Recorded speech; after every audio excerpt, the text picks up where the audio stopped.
Hey, what's up, guys? So I wanted to make a video, and I'll try to make this like relatively short, especially for me. Um, basically what I'm going to talk about is suicide, and um, and where I was at, and like long story short is about a year ago I wanted to kill myself, um, and I had enough and I was done. Um, the very Cliff Note version backstory is I started becoming depressed when I was like 8, 9, 10. Um, I was beat up and picked on and bullied, and um, my home situation was good, but my fucking school situation and everything outside of that was fucking pretty bad. And I remember my parents put me in therapy. I was there for like a year and a half. They diagnosed me with depression, and I was on Paxil, and uh, so fast forward from there. I remember I was still fucking dealing with depression all the way through my teens, and first time I actually like tried to kill myself and wanted to, I was 18, and it was the typical like relationship issues, and nothing on her, that was all me. And from there I joined the military, and like I would have good spurts, like don't get me wrong, there was still like, it's not like every day for the last 20 years, but so I joined the military, but in the military it was like this man the fuck up at every instance, um, and so that's how I perceived it. So like anytime I'd fucking be depressed, that you bury that shit down and you just fucking hide it. Um, so there was some times in the military that was pretty bad, and then I get out. I get I get married right before I got out, and I go to Afghanistan, and then in Afghanistan, like you're, I don't know. I mean, it's Afghanistan. It's, don't get me wrong. My deployment wasn't bad. Like I don't fucking pump up my deployment like it was like some crazy ass shit. It's nothing like that. But the big thing is when I came back, I realized that I was so comfortable with being away and also being comfortable with the idea of dying over there. And I was in the intel world, and so we'd have like insider threats and like, hey, like we might be fucking attacked today. We have credible source, and so being okay with that shit, like that's not normal. And so, realizing that I was dealing with like real high anxiety, I started to see this counselor on my college campus, and it's a very military friendly school, and so she deals with a lot of veterans, and so how she explained it is you can't fucking go there, be okay with dying, and that disconnect, and think that you can come back and walk into your everyday life and be okay. Like it's just not how it fucking works. And so that helped me. Um, but I kept dealing with like bad thoughts, and every like 3 months or so it would fucking all pile up, and I'd break. I'd find a corner of my house, or I'd stay in my car, and I would just fucking cry and just empty it out. And but I wouldn't tell anybody. And finally got to the point where like I wanted it done and I wanted it over with. And it was around this time last year, and so I started to make a plan, and I knew what I wanted to do, and outside of various reasons why I didn't, um, one of which was, what are people gonna think, and what's gonna happen with my wife and my kids, and but at the end of the day, like when you're in that state, you think to yourself like everybody's better without me, and no one can tell you, fucking that they're not, even though that's not true. So, anyways, I finally opened up to one person, and that one person told me to talk to my wife, and then I talked to my wife, and her and I both agreed that I needed to get help because the majority of the time, like I didn't want to die, like it wasn't that I wanted to, but just sometimes like your head fucks with you. So I reached out and I found a therapist, and so I started seeing a therapist. About 7 weeks in, I thought everything's going well. I'm like, oh man, I'm doing better. And I was at a friend's party, and I fucking crashed. I crashed so hard. And I let this friend know just like 2 weeks earlier, like that I was seeing a therapist and what was kind of semi going on. So she already had an idea. And when I fucking crashed, I even said, like, let me kill myself. Like, let me fucking die. And I was curled up in a ball and just crying. And I realized that, boom, I hit rock bottom. And that scared the shit out of me. It scared the piss out of me. After that, I realized that I couldn't fucking have my gun. And my wife and I, you know, she stood with me as I told my parents. And that was one of the hardest fucking things I could do. Because I just didn't know how they'd react. Nothing on them. I just thought they would fucking be like, Chase, man the fuck up. But they didn't, and that was the best thing they could have done, was just say, okay, we're here to fucking help you and support you. My dad was worried about my gun, so I took the initiative and brought my gun to a friend, gave it to him, and no questions asked. He didn't. It was cool. So now I'm in the military, as most people know, and if you share this, hey, I'm in the military. But so we were going to a range for quals, and even though, like, again, majority of the time I'm okay, but knowing that I couldn't control that one time, I just didn't feel comfortable holding a gun. Not yet. So I talked to the chaplain, and I was afraid of, like, getting discharged and getting kicked out, and, like, what that would fucking look like. And he was cool about it. So he went with me to talk to the first sergeant, and I broke in his office, and that was fucking tough. But he was cool about it, and then he took me to the commander, and she was amazing about it.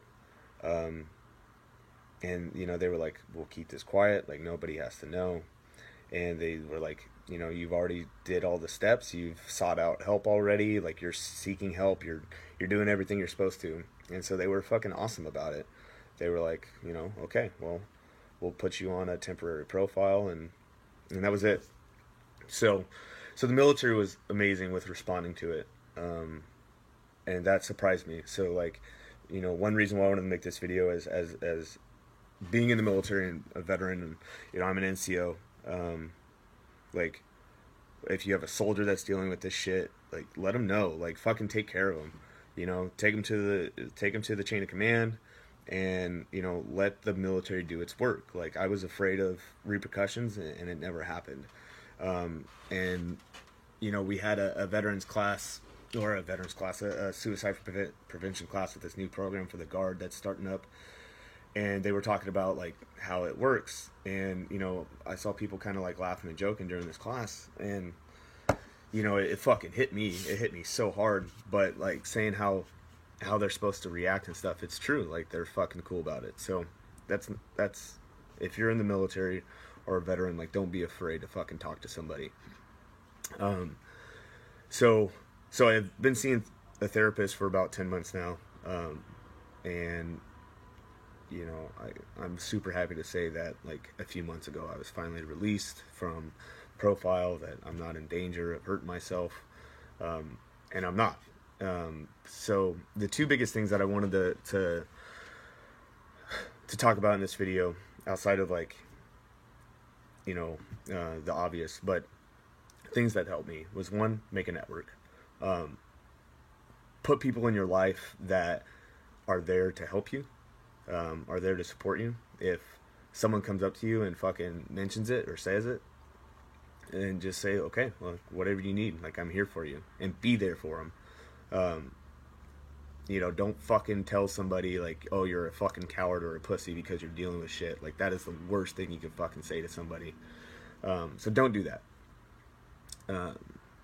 And the second part is, and that helped me, was focus on a goal. Make something a priority in your life. And I'll say the priority for me, and outside of my family, so, like, obviously that's a given. But I'm a CrossFit coach. That's what I do. My community saved me. My members saved me, and I'll forever be grateful for them. And you know, it made me realize that I have so much more to fucking offer people, and that, because the thought that's in your head, and when you're at that point, is like, everyone's better off without me. And refocusing myself to help other people reach goals and achieve things in their lives that that you can do. You can help others, and so find your purpose, find your motivation to be better. Mine's my athletes, mine's my members. You know, I went and furthered my education, and I'm trying to continue to further my education, and all I want to do is fucking give back, and give back to my athletes who do more for me than they'll ever fucking really understand and realize, you know. And like, CrossFit saved my life. It stopped me from fucking killing myself, and fitness did, like the fitness fucking industry did. And this isn't a fucking promotion for CrossFit. This is a promotion for community, for people who are there for you. And, you know, surround yourself with like-minded individuals who are there to fucking keep your life going in a positive direction. So, you know, and that could be church and Bible studies, and, you know, going fishing with the guys once a month or whatever it is. You know, like, again, the point of it is focus on a goal, you know, be the best in your fucking career or whatever the fuck it is. Like, be the best, like, do that, and have that network. Creating the network is going to be critical. So there's amazing programs out there. I reached out to the Veterans Crisis Hotline. That was one of the first things I did. You know, the person you fucking chat with, it's all confidential, and so they were pretty cool about it. There's other programs like the Suicide Prevention, Lifeline.org, and then there's a national hotline. But if you're dealing with shit, seek help. That's the biggest thing I can say, is seek help. It's not worth it. It's not worth it to fucking take your life. If you're dealing with shit, okay, like, you're dealing with it. Like, no one can put themselves in your shoes, and you may be looking at your life and saying, like, I shouldn't be fucking this way because, you know, it's not that bad. I have food on my table and, you know, gas in my car. Okay, so, like, who gives a fuck? If you're dealing with some shit, then you're dealing with it. Like, no one can put themselves in your shoes. And so, you know, to everybody else, if you're not dealing with it, be empathetic or sympathetic if you've dealt with it, but have empathy for others. Understand that they're going through some shit, and just be there for them. Be nice to people. Be fucking kind. Treat others with respect. Like, you know, I can't fucking say that enough. Like, you know, words do fucking hurt. I don't give a shit. Like, words do hurt. You know, so someone's gonna fucking eventually, like, if this is shared, someone's gonna call me a pussy. I don't give a fuck. Fuck you. But, you know, because the majority of fucking people out there are good human beings and fucking give a shit. And you're fucking worth it. Your life is worth it. And other people deserve to have you in their lives. And, you know, statistics of 22 veterans kill themselves every day. Like, that shit shouldn't be fucking happening. But I understand now, and I finally get it. And so if you're dealing with that shit, seek help. So I just know that the thing that's helped me most is fucking being open about what I'm dealing with and what I've dealt with. And this is the ultimate way for me to fucking deal with it, is as publicly as possible, so that it's not as a cry for help. It's as I finally feel relieved in my own heart, in my mind, that I'm strong enough to fucking overcome that bullshit. And it's bullshit. So, yeah, like I said, if you want, share this fucking video, because I want other people to know that there are people out there that understand. If you need someone to fucking talk to, just hit me up. Like, no problem. Hit me up and we'll chat it up. So, alright, man. Have a great fucking day.